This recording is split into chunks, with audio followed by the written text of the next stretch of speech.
On November 21st, 1783, a French balloonist named Etienne de Montgolfier made the first manned flight in history when he sailed aloft in a hot air balloon at La Muette, France.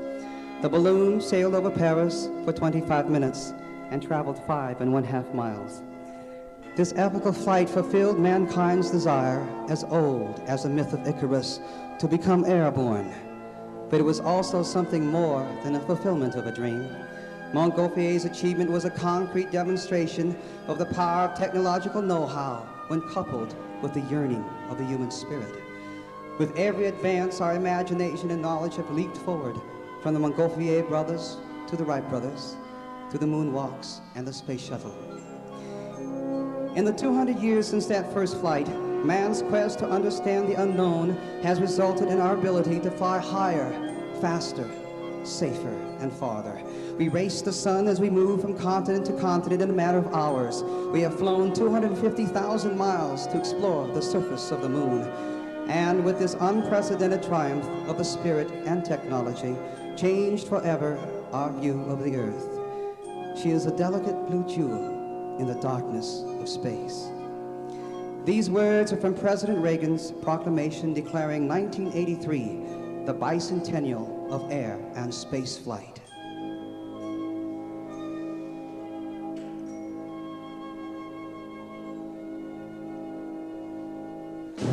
Ladies and gentlemen, we proudly present Soaring with Eagles, our tribute to manned flight.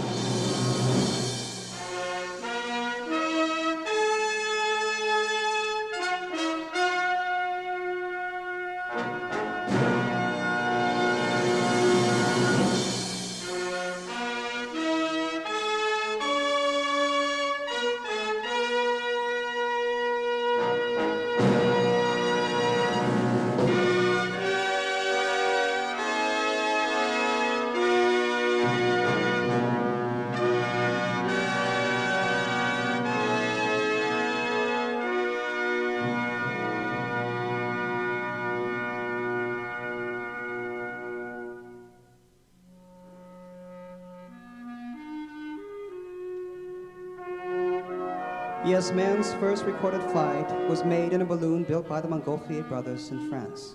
That balloon ascension was witnessed by none other than Marie Antoinette. 2 years later, a hot air balloon crossed the English Channel, relying only on the wind for its direction. Experiments were later made using motors to propel the balloons, and by 1794, enough progress had been made to prompt the French military to establish the first balloon corps.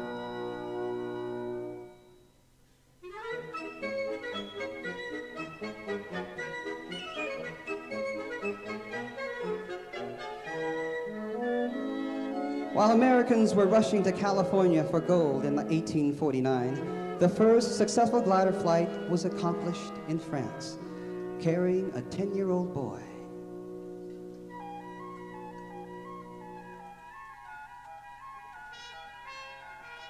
For the following 50 years, many men attempted to perfect a controllable flying machine. However, it wasn't until December 17, 1903, that Orville Wilbur Wright made the world's first powered-controlled flight in a heavier-than-air machine. The airplane rose to about 10 feet, stayed aloft for about 12 seconds, and landed about 120 feet from where it had taken off. The distance from takeoff to landing was shorter than the wingspan of many modern-day aircraft. The Wright brothers had achieved what was thought had been impossible. Man had flown. By 1911, aviation had taken off at an astounding rate. The English Channel was crossed by an airplane. Germany had begun scheduled passenger services with their Zeppelins. An airplane had been launched from a ship, and the first coast-to-coast flight across the United States was accomplished. But around the corner, disaster awaited. In April 1917, with a force of only 250 aircraft, we went to war.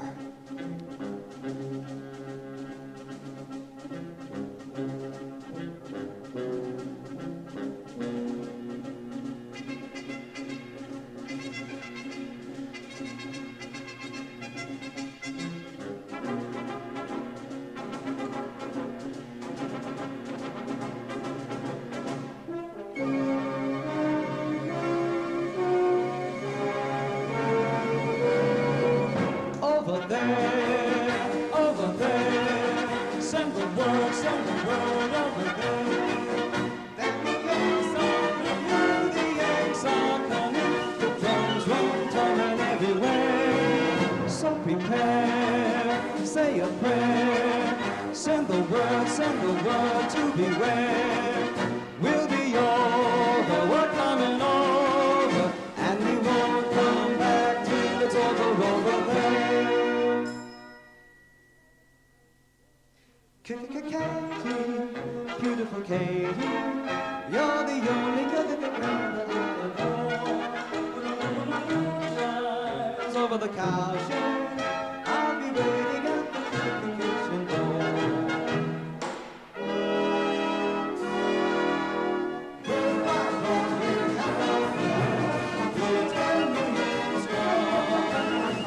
My sweetheart was a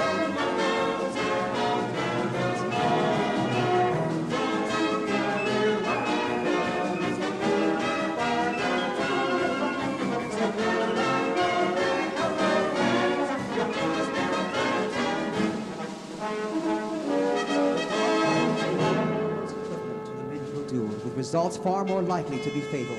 Many proud flyers scorned parachutes as affronts to their valor, and the Allied High Command discouraged their use on the principle that a pilot's job was to stick with his aeroplane. Both sides had many flying aces, such as Manfred von Richthofen, the Red Baron, Captain Eddie Rickenbacker, and Lieutenant Frank Luke.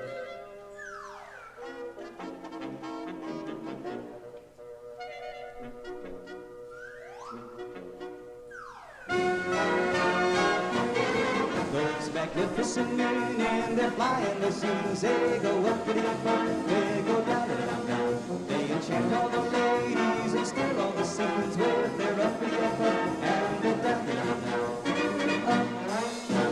Flying around, looking at the moon, and they fly on the ground. All finally clean, those magnificent men in their flying machines. Following World War I, the mood of the nation changed, as did the use of its aircraft. At state fairs, thousands were thrilled by barnstormings, risking their lives. Airmail was established, and in 1927, Charles Lindbergh flew the first solo nonstop flight across the Atlantic, covering a distance of 3,610 miles in 33 hours and 32 minutes. 2 years later, technology took another leap forward when Lieutenant Jimmy Doolittle flew the first instruments-navigated mission. 6 years after this, in 1935, America built the first DC-3, affectionately named the Goonie Bird.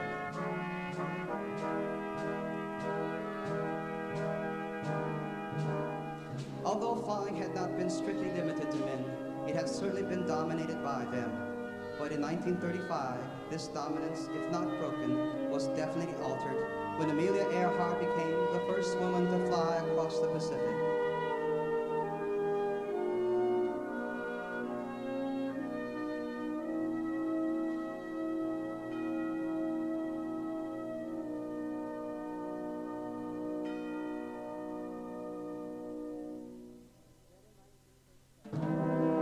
Then in 1937, as millions listened to the radios, the first air disaster occurred, the crash of the dirigible Hindenburg at Lakehurst, New Jersey.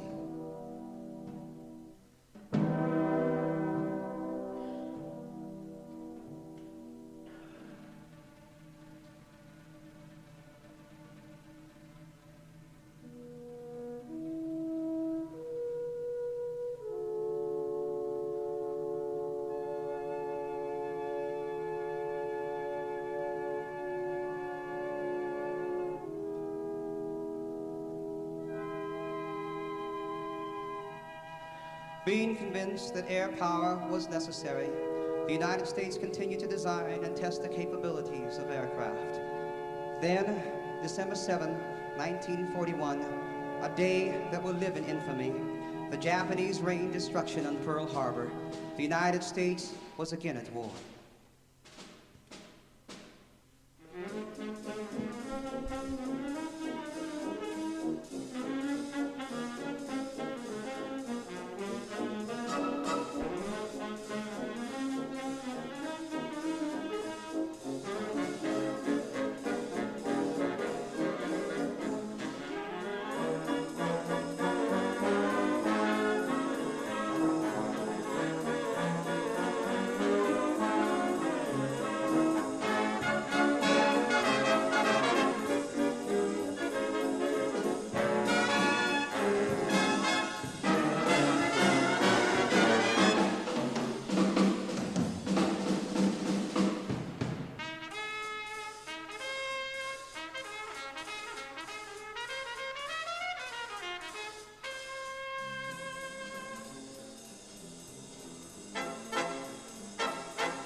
Chicago way. He had a boogie sound that no one else could play. He was the top man at his craft. But then his number came up and he was gone with the draft. He's in the army now, blowing reveille. He's the boogie-woogie bugle by a company B. Made him blow his bugle for his Uncle Sam. It really made him down because he could not jam. The captain seemed to understand. And so the next day the cap went out and drafted a band. And now the company jumps when he plays reveille. He's the boogie-woogie bugle by a company B. He was some boogie-woogie bugle boy, a company B.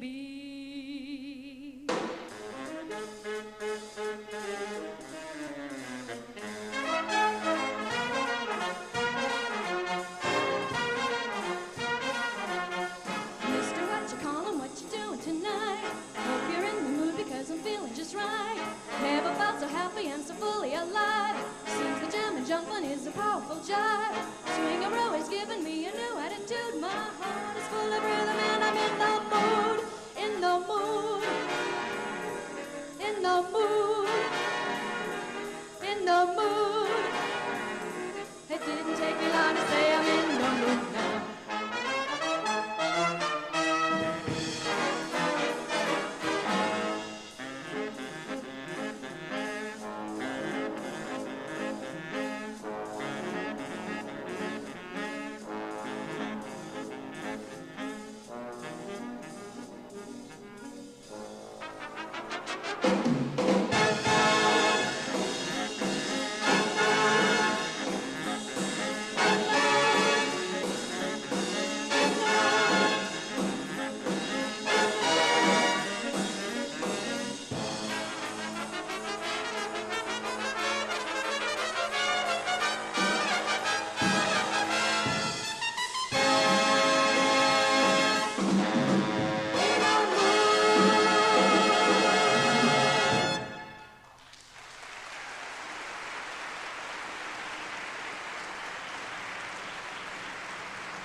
I can no longer hear the engines behind me. I've broken the sound barrier. Those were the words of Major Chuck Yeager in his historic flight of the Bell X-1.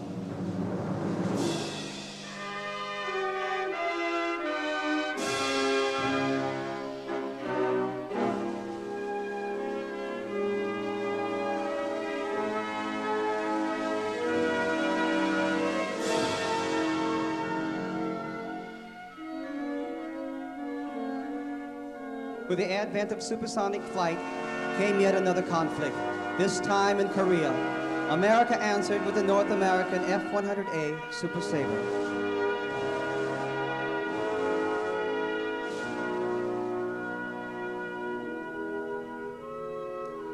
Shortly after Korea, America turned her eyes to a new frontier, the conquest of outer space. The Soviet Union appeared to have the jump on us with the launching of Sputnik 1. In response to this new challenge, the National Aeronautic and Space Administration was formed on October 1st, 1958. In just 3 short years, astronaut Alan Shepard made history by being the first American to be launched into suborbital flight. From here, our progress was swift. In 1962, astronaut John Glenn orbited the Earth, and in June 1965, astronaut Ed White walked in space.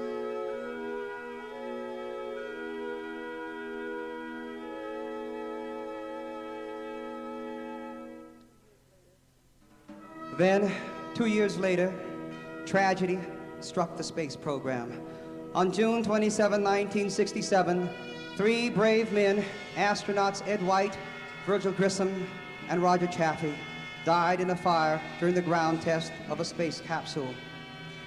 Saddened but not defeated, NASA made improvements in the capsules, and on October 11, 1968, the Apollo program began. Apollo 1, 2, 3, 4, on to Apollo 10. Then on July 20th, 1969, astronaut Neil Armstrong aboard Apollo 11 made history.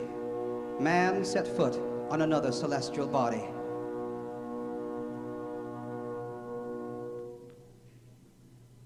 That's one small step for man, one giant leap for mankind.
During the next few years, man concentrated in living in space. In 1973, Skylab was launched, with students across the United States submitting experiments to be performed in space.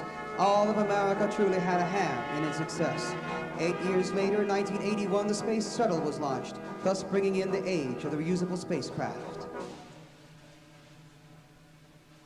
Minus 10, 9, 8, 7, 6, 5, 4. We've gone for main engine start. We have main engine start. 0. And we have liftoff. Liftoff of America's first space shuttle. And the shuttle has cleared the tower.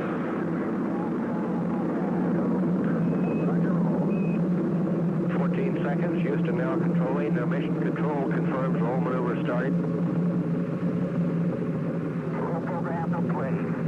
Roger, roll complete. 25 seconds. Roll maneuver completed.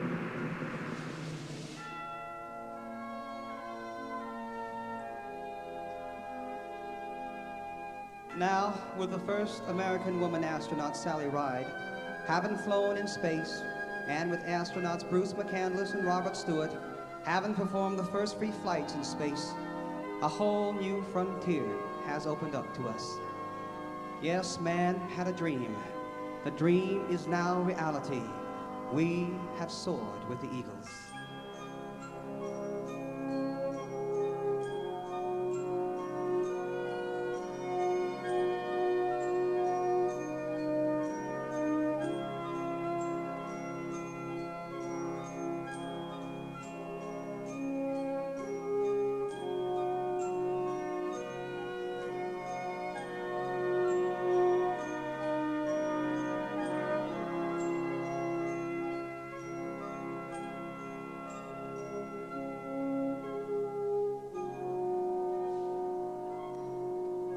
From the first balloon ascension by the Montgolfier brothers to the flights of the space shuttle seems a great distance, but the two are linked by the long, steady stream of technological developments that advanced man's knowledge and gave him new tools with which to cope with his environment.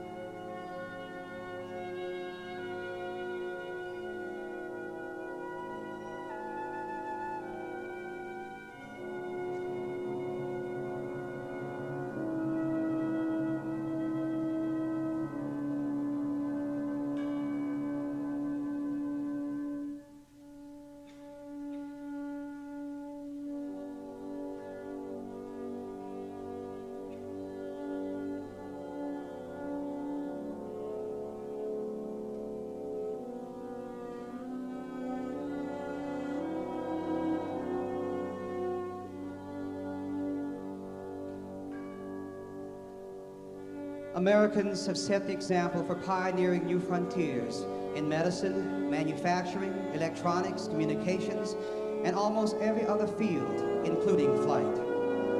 America's led the way, making this world a better place in which to live. This has not been done without sacrifice, as many Americans have unselfishly given their lives so that we can enjoy the pleasures of living in this great country. Some say that patriotism has diminished in America. We think not. The pride and joy experienced by our armed forces returning home after the sting of battle are the same emotions that our astronauts expressed after having viewed this beautiful blue jewel from the vast darkness of space upon their return to this God-given land, America.